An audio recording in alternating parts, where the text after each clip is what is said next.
गुदे बना दिया जाता है। अपने माड़े कर्म स्वर्ग में, अच्छे कर्म स्वर्ग में, बूढ़े कर्म नरक में, फिर कुत्ते और गुदे बनते जाओ। घना तगड़ा ऋषि बन जाता है तो महास्वर्ग में बिठा दे से, जो कि चौथी मुक्ति का। इसी जगह घेर दे उसने, ना तो वह तले आ सकते और ना तरले उन तो फेंट सकते, कि उन तो बता सके।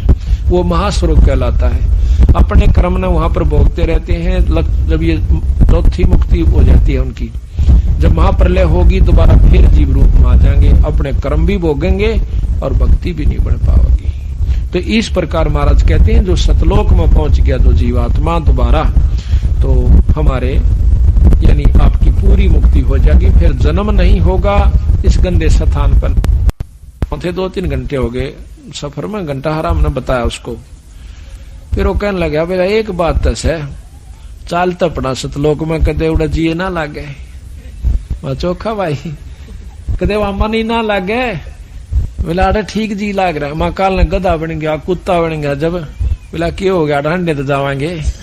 बोला दिखा आपस में खूब जी लाग गया। तो हमारा न्यो भी चिंता बन जाके थोड़ा कोई भी ना हो रहा पाए एक ले लौटे ना। तो काल में कई ढंग से बांध रखा है जीव की आंख को। यहाँ जब कौन से पहला बेरा था हमारे माता पिता उड़ा कित पाओगे अपने, ये सारा सांग जुड़ा पाया और जुड़ गया रहा। तो इसी प्रकार सतलोक में चले जाएंगे जब हमारे वहां से सारे भाई बहन भी होंगे, सब कुछ होगा, पर वो मरेंगे नहीं फिर कद्दे भी, ना द्वेष होगा ना मारत बिछड़ेंगे। फिर इससे बढ़िया लोक और कौन सा होगा रे। ये आज प्यारे समझाइए तो जाएंगे हमारे, आज कितने अच्छे लगते हैं हमने।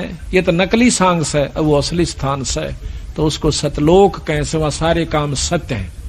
ये विषय लोक से, ये मृत लोक कैसे जिसमें आप आ रहे हैं, ये मृत लोक से पैदा हो मरो, पैदा हो मरो, पैदा हो मरो, चाहे लाख असंख्य करोड़ों बार मरते रहो और काल का मुंह भरकाओ, फिर आकर अपने कर्म भोगो।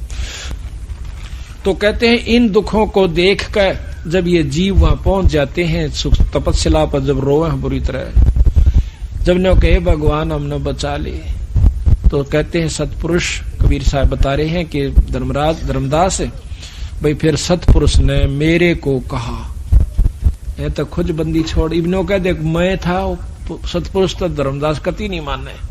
इब गरीबदास कह दिंदा मैं भगवान सू, नो कह पागल का कहने लग गया उसने, बौड़ी बूझ बौड़िया बंदी छोड़ दे। ने बोला मारा सट्टे यू भगवान से। तो महाराज ने दूसरा तरीका अपनाया, भाई पूर्ण ब्रह्म ने मैं भेजा।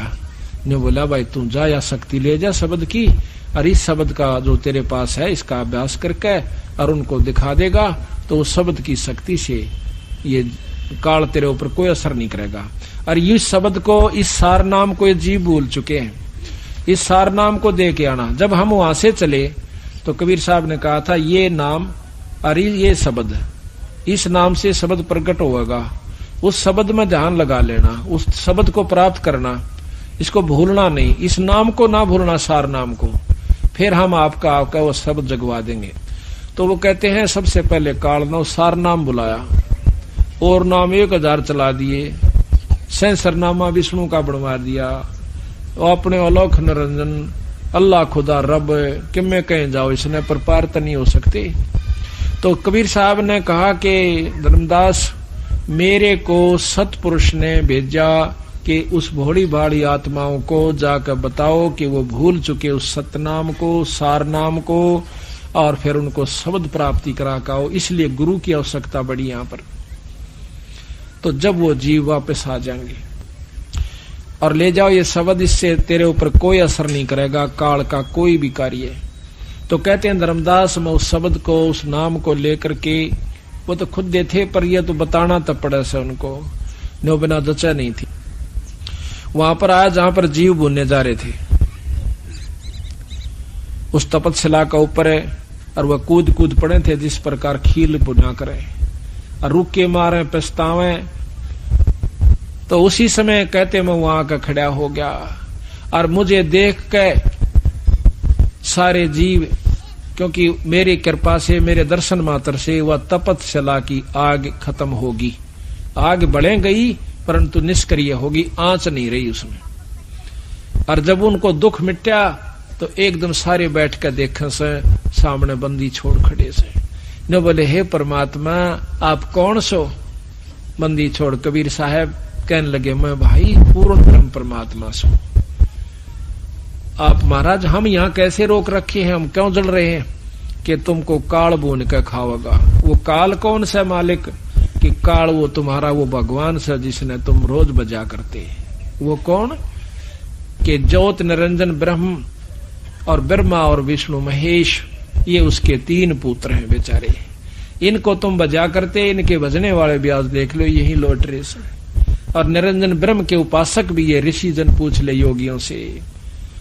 तो कहने लगे महाराज और कौन ऐसी शक्ति है जो हमें इस दुख से बचा सकती है? कि सतपुरुष पूर्ण ब्रह्म परमात्मा है भाई। और उस सतपुरुष का नाम जपोगे पूर्ण संत से लेकर तो तुम इस दुख से छूट सकते हो। न बोले महाराज इस 3 लोक में और 6 शास्त्रों में, 18 पुराण, 11 उपनिषद, 4 वेदों में केवल यही बताया गया है कि एक ज्योत रूपी परमात्मा यानी ब्रह्म है और उसके ही अवतार वही रूप ब्रह्मा विष्णु में इसका है। इन्हीं का जाप करने से जीव मुक्त हो जाता है।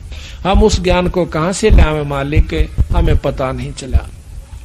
बंदी छोड़ ने कहा कि जब मैं मृतलोक में जाता हूं आपको ये ज्ञान समझाता हूं कि भाई असली परमात्मा कोई और है।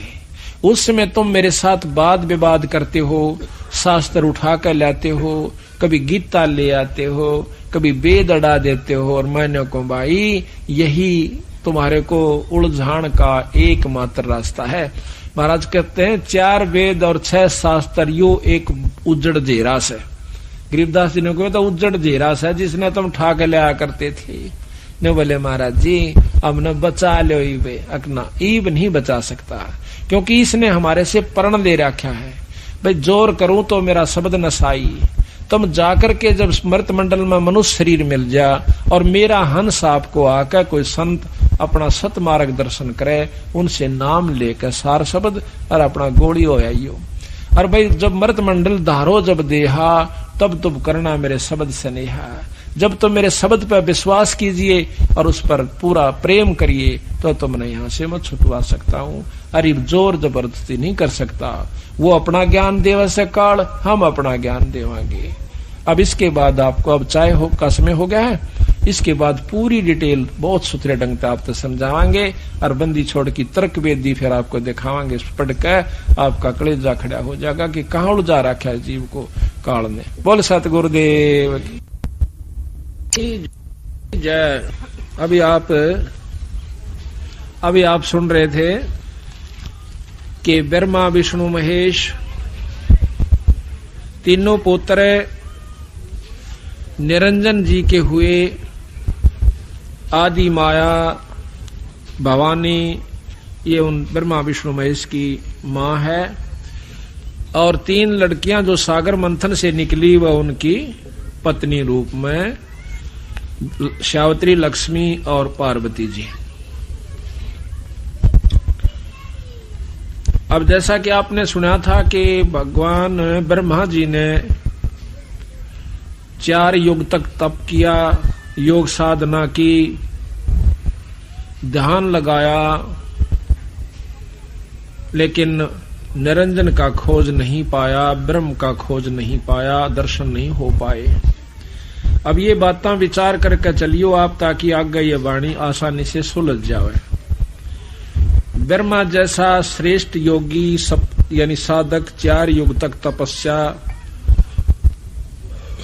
करे और उसको भी निरंजन के दर्शन, ब्रह्म के दर्शन ना हो तो आम योगी जो घंटे 2 घंटे या 1000-2000 वर्ष बैठ कर कैसे उस योग साधना से जिसमें वेद में वर्णन है कैसे पा सकता है। इन मुख्य बातों पर ध्यान दोगे तो फिर आपका सारी कहानी समझ में आ जाएगी। उसके बाद जब विष्णु जी का नंबर आया, मां ने बुलाया, आदि माया ने, यानी हम सब की मां से आदि भवानी हमारे तो वैसे तो क्योंकि हम तो फिर ब्रह्मा विष्णु महेश के बाद जितनी भी उत्पत्तियां हुई हैं उनसे आकर के हमें शरीर प्राप्त हुआ है। तो ये तीनों भी माताएं हैं ब्रह्मा विष्णु महेश की पत्नियां जो कि सावित्री, लक्ष्मी और पार्वती, ये हमारी मां हैं। और दादी मां है आदि भवानी, तो उस मां ने, आदि भवानी ने विष्णु जी को बुलाया कि पुत्र अब तू भी अपने पिता की खोज कर ले, कहीं कल न मेरे को या दिक्कत ना आवे कि तू बैठ जा फिर समाधि लाकर। वो कहता ठीक है मां, मैं मां पिता की खोज करता हूं। कहते हैं चला चला शेषनाग के पाताल में चला जाता है, शेषनाग के लोक में चला जाता है। वहां पर अक्षीर समुद्र में जब वो पहुंचता है तो शेषनाग एकदम फुंकाड़ा मारा है कि मेरे लोक में कौन आ गया। या तो जोटे जैसा स्वभाव है हर जीव का, जोटा जिस प्रकार अपनी सीम में दूसरे नाण नहीं दे और सर फुड़वा ले सींग तुड़वा ले, यही स्वभाव ऊपर से देव से लेकर छोटे जीव तक का है। तो शेष नाग ने सोचा कि मेरे लोक में किसकी हिम्मत पड़ गई आने की, शेष लोक में, शेष नाग के लोक में जब जाते हैं विष्णु भगवान, उसने फुंकारा मारा जहर का, जहर भरी फुंकार, विष्णु जी का शरीर सांवला हो जैसा, एकदम काला पड़ जैसा। तो विष्णु भगवान गुस्से में आकर उसको टीटवी दाबना चाहा है कि मैं तनईब खत्म कर दूंगा। निरंजन ने सोचा कि जब ये लड़ लड़ीबा मरण लाग गए तो आगे सृष्टि क्यों कर चलेगी। आकाशवाणी करता है कि विष्णु इसको अब मत मार, इसका बदला मैं दुआऊंगा बेटा तुझे। तो अपर युग में तू निरंजन, इसका अवतार होगा तेरा, कृष्ण रूप में जाएगा जब ये कालीदय में पैदा होगा पृथ्वी लोक पर, वहां तो इसको मारकर अपना बदला ले लेना, वहां इससे अपना बदला लेना। विष्णु शांत हो जाता आकाशवाणी सुनकर और जाकर अपनी मां ने कह दे कि मुझे कोई दर्शन नहीं हुए और ना मैं दर्शन दे सकता। झूठ मत बोलना अपनी मां के सामने। वापस आ जाता है विष्णु भगवान और मां पूछती है कि भाई तेरे पिता के दर्शन हो गए। विष्णु ने बोला मां मुझे कोई दर्शन नहीं हुए। तो आदि माया भवानी प्रसन्न हो जाती है कि आजा बेटा, तू सदा सतवादी रहेगा और तू सारी सृष्टि का पालन पोषण करता होगा और तेरा लोक बहुत ही उत्तम और सुंदर होगा, तेरा शील स्वभाव रहेगा, शांत स्वभाव होगा। ऐसा आशीर्वाद दिया। और ले पुत्र तेरे को मैं निरंजन के दर्शन भी करवाती हूं। किस रूप में दर्शन देगा वो भी सुन लीजिए। वो एक प्रकाश रूप में दिखेगा कि देख पिता, देख पुत्र तो ये पिता बेटा फिटाऊं, तेरे मन का धोख मिटाऊं। कहते देख पलटहु सुन में ज्योति, ऊपर न ध्यान लगा कर देख, झिलमिल झिलमिल झालर होती। वहां पर एक झिलमिल झिलमिल की सहस्रार कमल के अंदर एक ज्योत नजर आवस है, प्रकाश नजर आता। ये तेरा पिता है, इसका यही रूप है और ये आकार में दर्शन नहीं देगा। तो विष्णु भगवान को इतनी झलक जब हुई, उसमें निरंजन की एक विशेष शक्ति आ जाती है। वो बहुत प्रसन्न होता है, मां का सौ शुक्रिया करता है। उसके बाद शंकर भगवान को बुलाया कि आजा बेटा, तो भी अपने पिता की खोज कर ले, कदे फिर दुखी करे। वो कहता कि मां जब बड़े भाई को नहीं मिले और उससे छोटे को नहीं मिले तो मुझे कहां से मिल जाओगे। मैं को ना कोशिश करता, पर मेरी एक कृपा कर दे मेरे पर। बोल भाई के चावे, मुझे अमर कर दे, मैं कदे नहीं मरूं। न बोली भाई यो काम मारे बस का कौन है। इस लोक में मरना और जन्मना ये तो प्रथम काम से।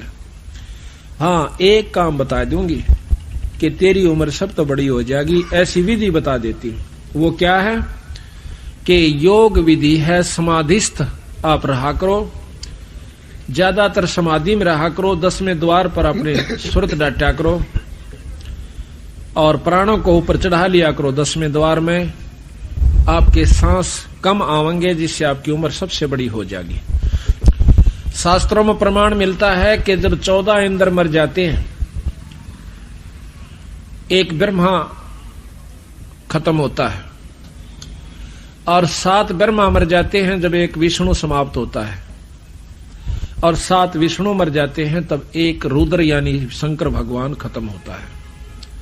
ये अब आप देखते जाना, बातों को ख्याल से सुनना ताकि आगे आप किसी ने बताने जोगे हो जाओ। अब हमने ये शास्त्र पढ़ा करते, जितने पिछले पुराने अपने हिंदू शास्त्र हैं, तो उनका ज्ञान हुआ इसी प्रकार कथाएं सुनने से। अब ये भी ज्ञान आपको होगा इन्हीं बंदी छोड़ के खुले समागम सत्संगों से। तो उसने कहा कि भाई ज्यादातर ऊपर ने ध्यान, एक ब्रह्मा की आयु आप देखियो कितनी है, 100 वर्ष की। 51वां वर्ष ब्रह्मा जी का चल रहा है, 51वां, 49 बाकी रह रहे से, तो वो 49 भी खत्म होंगे। उनके वर्ष ये नहीं है जो अपने से, उन देवताओं के वर्ष बहुत लंबे चौड़े हैं। मोटा सा हिसाब बताता हूं कि 4 युग की एक चौकड़ी होती है और एक इंद्र 72 चौकड़ी राज करता है। एक इंद्र की आयु 288 युग है और एक ब्रह्मा की इसको 7 से गुणा कर दो, इतने युग। फिर एक विष्णु की, उसको 7 से गुणा कर दो, इतने युग विष्णु जीव है। उसको फिर 7 से कर दो, इतने युग तक शंकर भगवान की आयु है। लेकिन आयु कितनी भी हो, जब धर दी वा तो खत्म होगी। यानी ये नासवान परमात्मा है, अविनाशी नहीं है। लेकिन अविनाशी भी नहीं को न्यू कैसे कि आम जीवित ज्यादा ये स्थायी है। विष्णु जी को भी अविनाशी कहते हैं कि इनकी भी बहुत लंबी आयु है।